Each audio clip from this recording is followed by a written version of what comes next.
उत्पन्ना एकादशी व्रत कथा। सूत जी कहने लगे, हे ऋषियों, इस व्रत का वृतांत और उत्पत्ति प्राचीन काल में भगवान श्री कृष्ण ने अपने परम भक्त युधिष्ठिर से कही थी, वही मैं तुमसे कहता हूँ। एक समय युधिष्ठिर ने भगवान से पूछा था कि एकादशी व्रत किस विधि से किया जाता है और उसका क्या फल प्राप्त होता है। उपवास के दिन जो क्रिया की जाती है, आप कृपा करके मुझसे कहिए। यह वचन सुनकर श्री कृष्ण कहने लगे, हे युधिष्ठिर, मैं तुमसे एकादशी के व्रत का महात्म्य कहता हूँ। सुनो।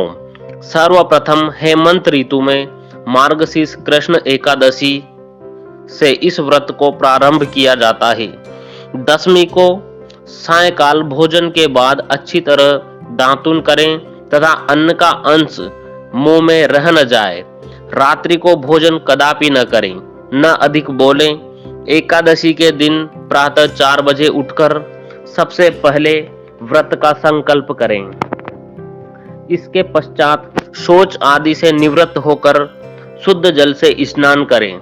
व्रत करने वाला चोर, पाखंडी, परस्त्रीगामी, निंदक, मिथ्याभाषी तथा किसी भी प्रकार के पापी से बात न करे। स्नान के पश्चात धूप, दीप, नैवेद्य आदि 16 चीजों से भगवान का पूजन करें और रात को दीपदान करें।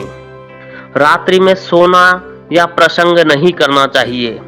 सारी रात भजन कीर्तन आदि करना चाहिए। जो कुछ पहले जाने अनजाने में पाप हो गए हों, उनकी क्षमा मांगनी चाहिए। धर्मात्मा पुरुषों को कृष्ण और शुक्ल दोनों पक्षों की एकादशियों को समान समझना चाहिए।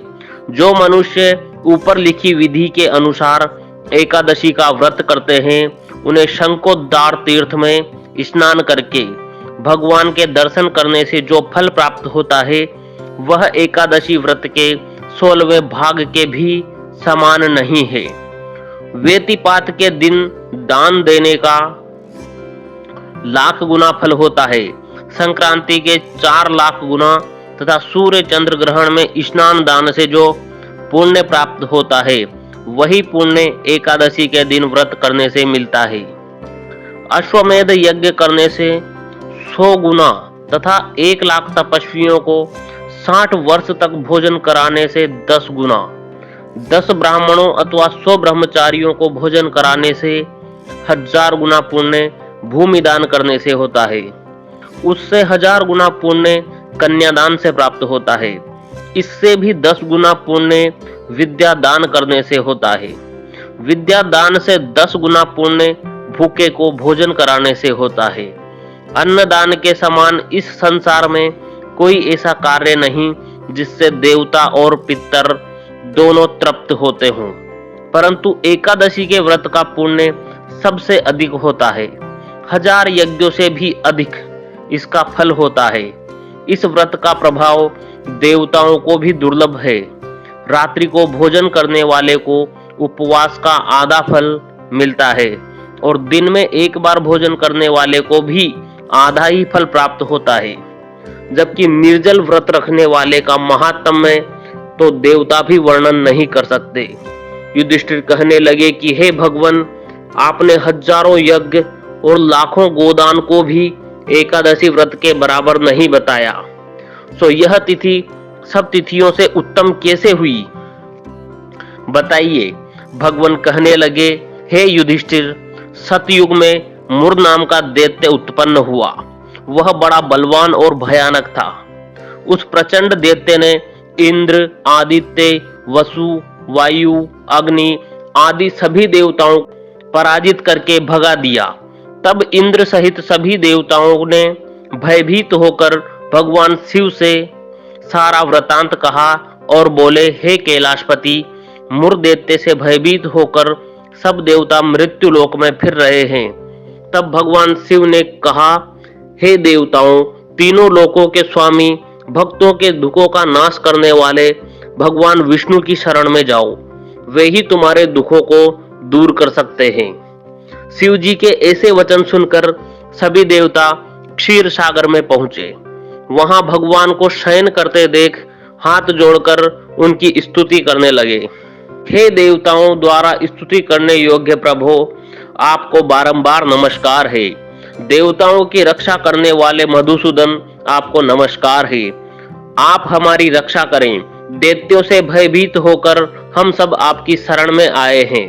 आप इस संसार के कर्ता, माता पिता, उत्पत्ति और पालन करता और संहार करने वाले हैं। सबको शांति प्रदान करने वाले हैं। आकाश और पाताल भी आप ही है। सबके पितामह ब्रह्मा, सूर्य, चंद्र, अग्नि, सामग्री, होम, आहुति, मंत्र, तंत्र, जप, यजमान, यज्ञ, कर्म, कर्ता, भोक्ता भी आप ही हो। आप सर्वव्यापक है। आपके सिवा तीनों लोकों में चर तथा अचर कुछ भी नहीं है। हे भगवान, दैत्यों ने हमको जीत कर स्वर्ग से भ्रष्ट कर दिया है, निकाल दिया है, और हम सब देवता इधर उधर भागे भागे फिर रहे हैं। आप उन दैत्यों से हम सबकी रक्षा करें। इंद्र के ऐसे वचन सुनकर भगवान विष्णु कहने लगे कि हे इंद्र, ऐसा मायावी दैत्य कौन है जिसने सब देवताओं को जीत लिया है? उसका नाम क्या है? उसमें कितना बल है और किसके आश्रय में है तथा उसका स्थान कहाँ है? यह सब मुझसे कहो। भगवान के ऐसे वचन सुनकर इंद्र बोले, भगवान, प्राचीन समय में एक नाड़ी जंग नामक राक्षस था। उसके महापराक्रमी और लोक विख्यात मुर नाम का एक पुत्र हुआ। उसकी चंद्रावती नाम की नगरी है। उसी ने सब देवताओं को स्वर्ग से निकालकर वहां अपना अधिकार जमा लिया है।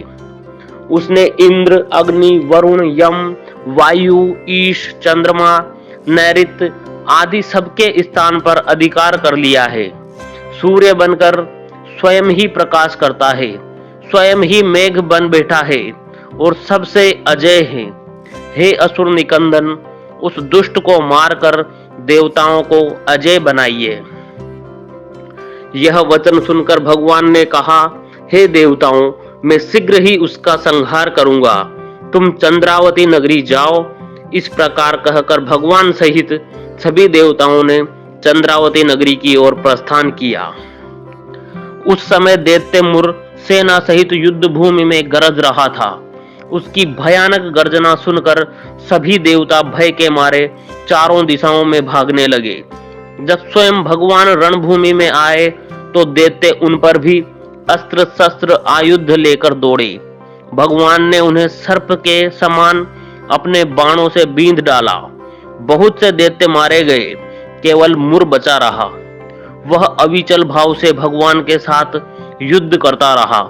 भगवान जो भी तीक्ष्ण बाण चलाते वह उसके लिए पुष्प सिद्ध होता। उसका शरीर छिन्न भिन्न हो गया, किंतु वह लगातार युद्ध करता रहा। दोनों के बीच मल्ल युद्ध भी हुआ। 10,000 वर्ष तक उनका युद्ध चलता रहा, किंतु मुर नहीं हारा। थककर भगवान बद्रिकाश्रम चले गए। वहां हेमवती नामक सुंदर गुफा थी। उसमें विश्राम करने के लिए भगवान उसके अंदर प्रवेश कर गए। यह गुफा 12 योजन लंबी थी और उसका एक ही द्वार था। विष्णु भगवान वहां योग निद्रा की गोद में सो गए। मुर भी पीछे पीछे आ गया और भगवान को सोया देखकर मारने को उद्यत हुआ। तभी भगवान के शरीर से उज्जवल कांतिमय रूप वाली देवी प्रकट हुई। देवी ने राक्षस मुर को ललकारा, युद्ध किया और उसे तत्काल मौत के घाट उतार दिया। श्री हरि जब योग निद्रा की गोद से उठे तो सब बातों को जानकर उस देवी से कहा कि आपका जन्म एकादशी के दिन हुआ है, अतः आप उत्पन्ना एकादशी के नाम से पूजित होंगी। आपके भक्त वही होंगे जो मेरे भक्त हैं। तो यह थी उत्पन्ना एकादशी की कथा। ऐसी ही और कथाएं और कहानियां सुनने के लिए हमारे चैनल को सब्सक्राइब करना ना भूलें। धन्यवाद। जय माता दी।